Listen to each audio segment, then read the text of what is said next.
Hello everyone, in this video I will show you how to fix Samsung Galaxy A25 screen won't turn on issue.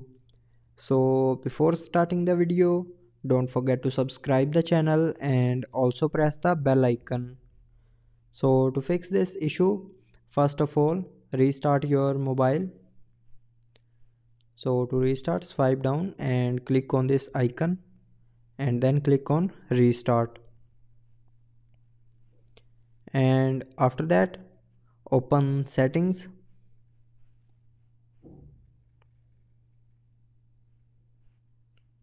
Now in settings, scroll down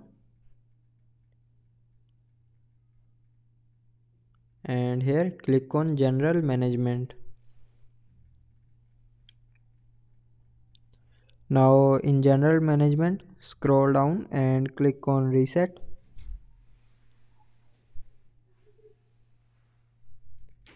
And here scroll down and click on reset all settings. Now here again click on reset settings to confirm